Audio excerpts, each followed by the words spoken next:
माँ तू सबसे प्यारी है, माँ तू जग में न्यारी है। माँ तू सबसे प्यारी है, माँ तू जग में न्यारी है। अपने आंचल में रखना, अपने आंचल में रखना। हमें वरदानों से भरना। माँ तू सबसे प्यारी है, माँ तू जग में न्यारी है। माँ तू सबसे प्यारी है, माँ तू जग में न्यारी है। पिता, पुत्र और पवित्र आत्मा के नाम पर आमीन। आप सबों को जय यीशु। हम लोग 40 काल मनन चिंतन में पाप के विषय में मनन चिंतन करते हुए आ रहे हैं। आज पाप हमारे जीवन को किस प्रकार कष्ट, पीड़ा, दुख ये सब देता है, पाप का हमारे जीवन में क्या परिणाम है, इसके विषय में मनन चिंतन करेंगे।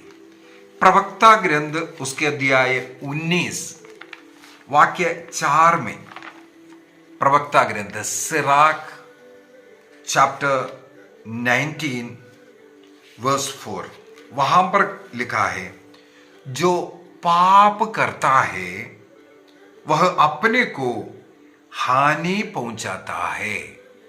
जो पाप करता है वे लोग अपने को हानि पहुंचाता है।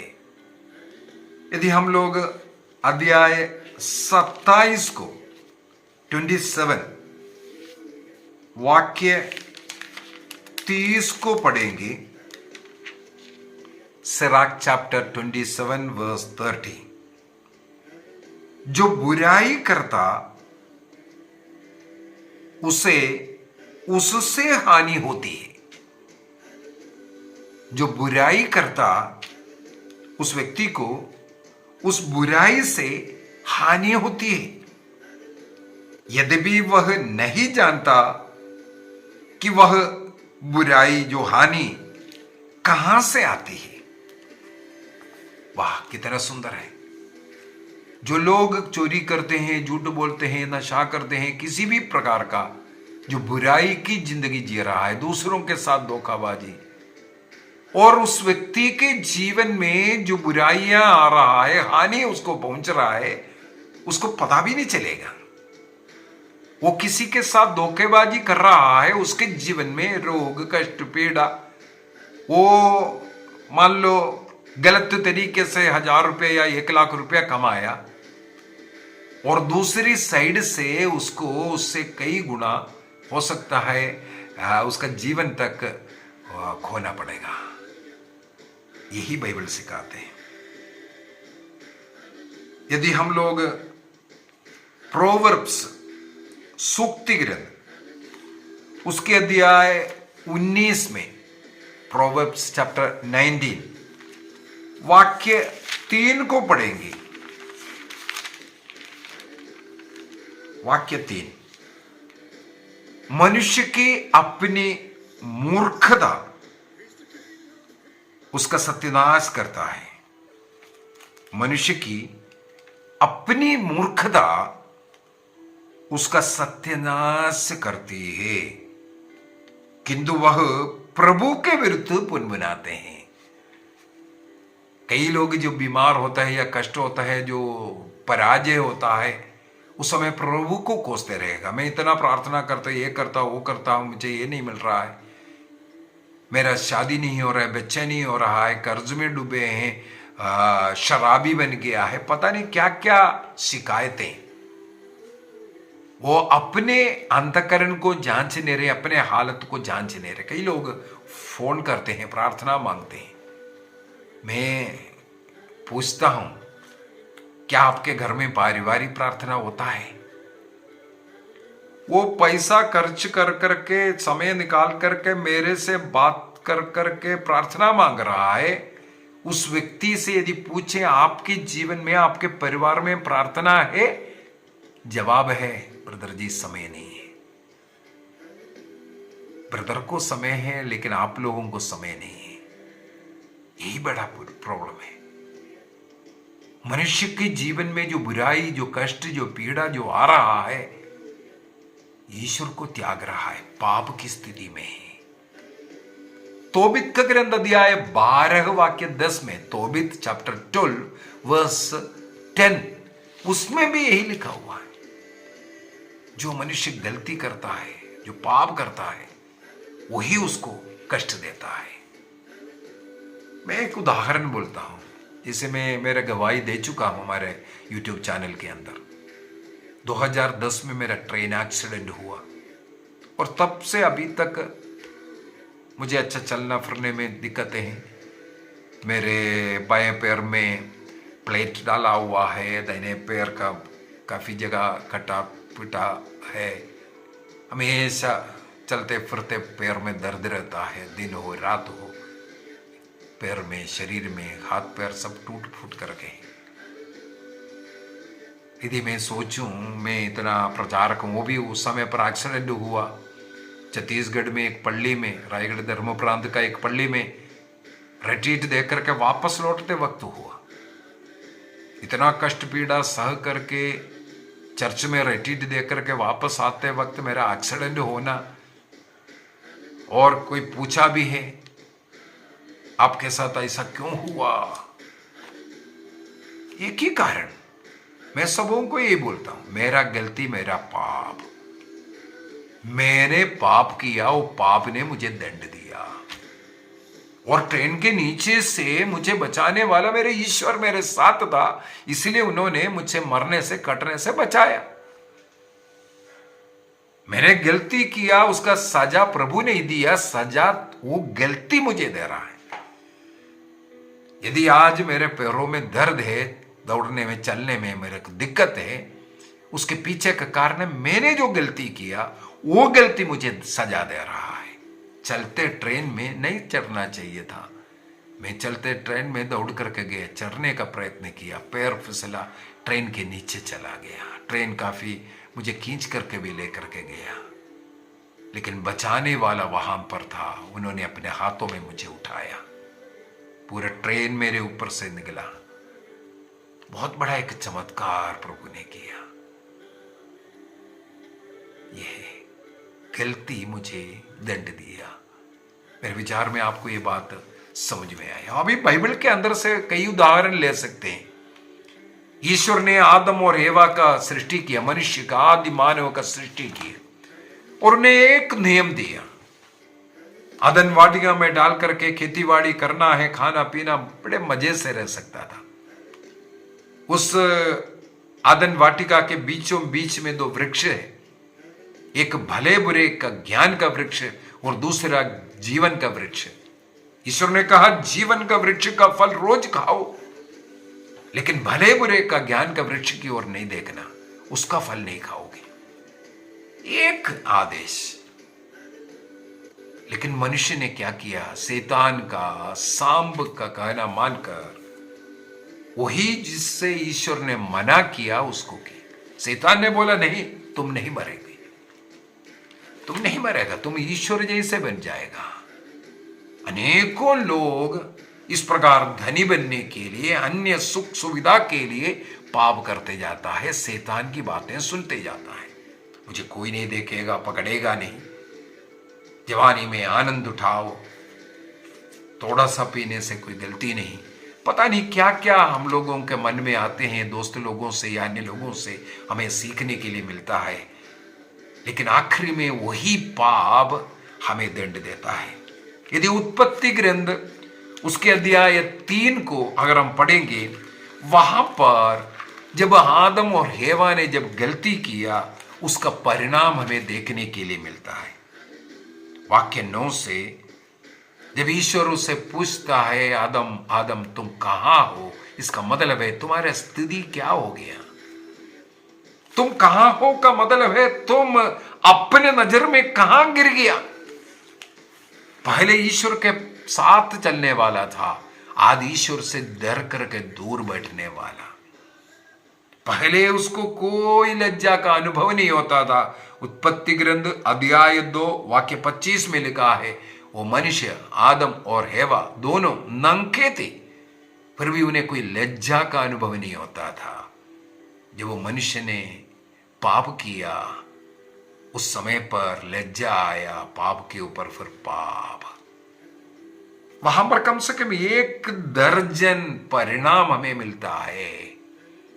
और वाक्य 15 के अंदर, जेनेसिस चैप्टर 3:15 के अंदर ईश्वर ने वहां पर कहते हैं, अब इस शैतान का सिर कुचलने के लिए ईश्वर का पुत्र अर्थात वो हेवा का पुत्र जरूरत है। दूसरा हेवा अर्थात माता मरियम का पुत्र ईसा मसीह इस शैतान का सिर कुचलेगा, जिसने मानव को बहका करके पाप करवाया। यहां पर हम लोग देख रहा है कम से कम 1 दर्जन परिणाम। एक पाप किया, आदम और हेवा के बीच में फूट, नफरत, कई लोगों का विवाह हुआ, अगला दिन से लड़ाई झगड़ा शुरू, अगला दिन से लड़ाई झगड़ा। कई लोग तो इसके बाद डाइवोर्स ले लेते। ईश्वर ने जोड़ा, शैतान ने तुरंत अलग किया। एक दूसरे के सामने विनम्र नहीं होंगे, क्षमा नहीं होंगे, हक के लिए लड़ रहा है, पता नहीं क्या क्या कारण है। अगले दिन डाइवोर्स का मांग। कई परिवार का फूट का कारण यही है, पाप, गलती, अपने गुनाह का परिणाम है। पाप हमें दुख देगा, पाप हमें इस प्रकार का कष्ट देगा। यदि उत्पत्ति ग्रंथ अध्याय 6 में देखो, वाक्य 5 में प्रभु ने कहा, मनुष्य के मन में बुरी सोच, बुरी प्रवृत्तियां, इस कारण 40 दिन रात का बारिश, बाढ़ संसार को पूरा पानी के अंदर डुबाया। पाप का परिणाम है। निनिवे के लोगों के विषय में ईश्वर ने कहा, उनकी बुराई में अभी नहीं सहन कर सकता।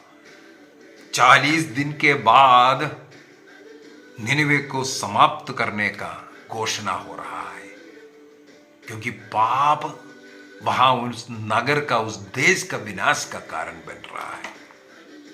उत्पत्ति ग्रंथ अध्याय 18 को देख लीजिए, वहां हम सोदोम और गोमोरा के विषय में हम लोगों को पढ़ने के लिए मिलता है। ईश्वर स्वयं उतर करके ये देखना चाहता है, जैसे सुन रहा है वैसे वहां हो रहा है कि नहीं। वो स्वयं देखने के लिए आया। वहां का लोग, लोत के घर में जो मेहमान आया है, स्वर्गदूत ईश्वर, उनके साथ बुरा कर्म करना चाहा। वहां का पाप इतना अधिक बढ़ गया, पुरुष के साथ। आज संसार में यही तो हो रहा है, पुरुष के साथ शादी करने का अनुमति सरकार ने दिया, स्त्री के साथ रहता है। इससे बढ़कर के कोई पाप नहीं है। मनुष्य जानवर के साथ, जानवर जैसा स्वभाव में आज बदल गया, ये पाप बढ़ते बढ़ते। इसलिए सोदोम गोमोरा का विनाश, बहुत ही धनी देश आज मरुभूमि जैसे पड़ा है, पाप का परिणाम। इस प्रकार अनेकों उदाहरण हमें बाइबल से उठा सकता है। एक उदाहरण ईसा मसीह का मृत्यु, ईश्वर मनुष्य बनकर के आए। ईसा मसीह का मृत्यु का कारण उन्हें अपने शरीर में सहन करना पड़ा, क्रूस उठाना पड़ा, और क्रूस पर लटकते हुए उनका प्राण अर्पित करना पड़ा।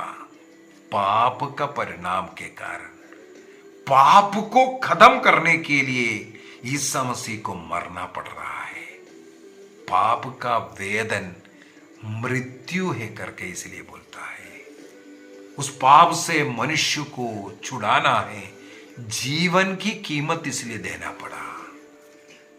रक्त की कीमत अर्थात जीवन की कीमत उस पाप के कारण देना पड़ा। स्तोत्र ग्रंथ को थोड़ा सा पढ़ना चाहूंगा। स्तोत्र ग्रंथ 38 वाक्य 4 से आगे अगर पढ़ते जाएंगे, हाँ, साम चैप्टर 38 वर्स 4 ऑनवर्स, वहां पर स्तोत्रगार कहते हैं, मेरे पाप के कारण मेरे समस्त हड्डियां छीज रही है। वाक्य 19 तक मुझे 18 परिणाम मिला। साम 38 स्तोत्र 38 का वाक्य 4 से वाक्य 19 तक मुझे 18 परिणाम पाप का मिला। यहां पर शुरू हो रहा है, मेरे पाप के कारण मेरे समस्त हड्डियां छीज रही है, हड्डियों में दर्द, भारी बोझ की तरह उसे ढोने में असमर्थ हूं, वो मेरे लिए एक बोझ बन गया है। इसके बाद लिखा है, पाप के कारण मेरे घाव, शरीर में घाव में पीप बढ़ गया और दुर्गंध हो रहा है। इसके बाद बोलता है, पाप के कारण मैं दुर्बल हो गया, उदास चलता फिरता हूं। मनुष्य हंस नहीं सकता, कई लोग उदास चलते हैं, कभी जीवन में हंसेंगे नहीं, क्योंकि पाप। वाक्य 8 में लिखा है, मेरे कमर में जलन है, इसका मतलब कमर दर्द, शरीर अस्वस्थ है, मैं पंगु और टूटा हूं, हृदय की पीड़ा, हार्ट अटैक, हृदय धड़कता है, आंखों में ज्योति बुझ गया, और कई मित्र मुझे छोड़ करके गया, मेरे पड़ोसी मुझसे बात नहीं कर रहा है। सब पाप का परिणाम लिखा हुआ। वाक्य 14 में आकर के लिखा है, मैं बहरी की तरह कुछ नहीं सुन पा रहा है, गूंगे की तरह कुछ भी बोल नहीं पा रहा है। गूंगा और बहरा बन गया। कई लोग है ना ऐसा, घर में कुछ भी बोले, ना सुनता है ना बोलता है, जवाब देता है, बातचीत नहीं, पड़ोसियों के साथ, अड़ोस पड़ोसियों के साथ बातचीत नहीं, बहरा और गूंगा बन गया। इसके बाद वाक्य 18 में जाकर के लटखड़ाने वाला लटखड़ा रहा है, मेरी वेदना जाने का नाम ही नहीं लेता है, शारीरिक एवं मानसिक पीड़ा वेदना। मैं अपना अपराध स्वीकार करता हूं, अपने पाप के कारण मैं आज अशांत हूं बोलता है, शांति नष्ट हुआ पाप के कारण। और अध्याय 40 का वाक्य 13 में लिखा है, असंख्य विपत्तियां मुझे घेरे रहती है। क्या कारण है? अपने दोष के कारण, वो दोषों के भार से मैं दब रहा हूं। अभी जैसे जानवर मुझे खाने के लिए घेरे रहता है, इसी प्रकार विपत्तियां मेरे चारों तरफ एक के बाद एक। क्या कारण है? मेरा दोष। उन्हें देखने में मैं असमर्थ हूं, क्योंकि मेरे सिर के बालों से भी अधिक है बोलता है, सिर का बाल हम गिन नहीं सकता। इसी प्रकार मेरा पाप इतना अधिक हो गया। तो हमें क्या करना चाहिए? अच्छी तरह अंतःकरण की जांच कर, जो हमें हानि पहुंचाता है, बाइबल यही सिखाता है, जो पाप करता है वो तुम्हें हानि पहुंचाएगा। चाहे किसी भी प्रकार झूठ बोलने का आदत मान लो, वो झूठ तुम्हें हानि पहुंचाएगा। बड़ा चढ़ा करके बातें करना, गाली देना या अन्य कोई भी पाप है, वो पाप तुम्हें हानि पहुंचाएगा। तुम्हारे जीवन नष्ट हो सकता है, क्योंकि पाप का वेतन मृत्यु है। इसलिए हमें एक निर्णय करना है, पाप से दूर रहना है। ये पाप का परिणाम बहुत कठोर है। यदि बाइबल के अंदर देखें, इस्राएली लोग ईश्वर के चुने हुए लोग हैं, बार बार उन्हें दूसरों की गुलामी में जाना पड़ा। यह नहीं सोचना है केवल वो इस मिस्र देश में गुलाम रहा, नहीं, बाबुल में भी रहा। और हम लोग यदि पढ़ेंगे न्यायकर्ताओं का ग्रंथ, उसके अंदर बार बार लिखा हुआ बात है, बार बार लिखा हुआ है। न्यायकर्ताओं का ग्रंथ अध्याय 3 वाक्य 8 में लिखा है, 8 वर्ष तक कूशन रिसातीम की सेवा करना पड़ा उन लोगों को, इस्राएल को, क्योंकि पाप किया इसलिए उनके गुलाम बना दिया। इसके बाद थोड़ा सा और आगे बढ़ करके उसी अध्याय का वाक्य 14 में लिखा है, इसके बाद इस्राएली 18 वर्ष तक मोवाब के राजा एग्लोन के अधीन रहा। इस प्रकार मुझे तो इसके अंदर बहुत जगह पर मिला है इस्राएली लोग बार बार। इसके बाद अध्याय 4 में लिखा है वाक्य 3 के अंदर, उसने 20 वर्ष तक इस्राएलियों पर घोर अत्याचार किया। ये सब क्यों हो रहा है? आगे चल करके अध्याय 13 के अंदर फिर से लिखा हुआ है, फिलिस्तियों के हाथ में 40 वर्ष तक पकड़ाया। फिलिस्तियों के हाथ में 40 वर्ष। तो ये सब क्यों होना पड़ा? क्योंकि इस्राएली बार बार पाप कर रहा था। इस्राएली ईश्वर के नजर में, ईश्वर के विरुद्ध में पाप कर इस प्रकार का गुलामी में गया। बीमार होने का, इस प्रकार का युद्ध चलना हो या दास्ता में जाना हो, यह सब का पीछे का कारण सूखा पड़ रहा है, नहीं तो बाढ़ हो रहा है, खेतीबाड़ी सब नष्ट हो रहा है।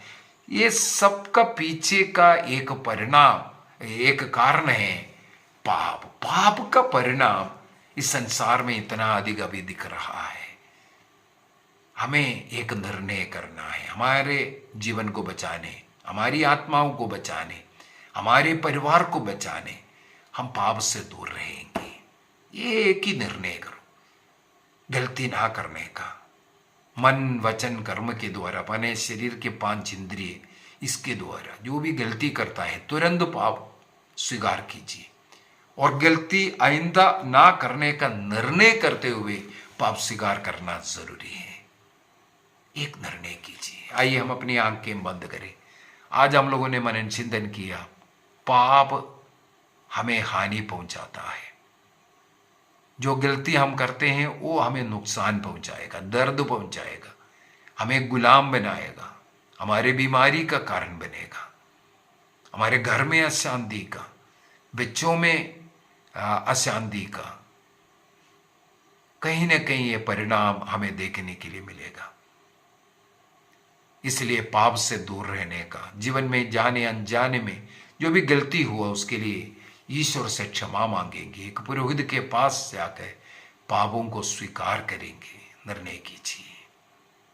प्रभु आप सबों को अनुग्रह आशीष प्रदान करे, पिता पुत्र और पवित्र आत्मा के नाम पर आमीन। आप सबों को जय यीशु।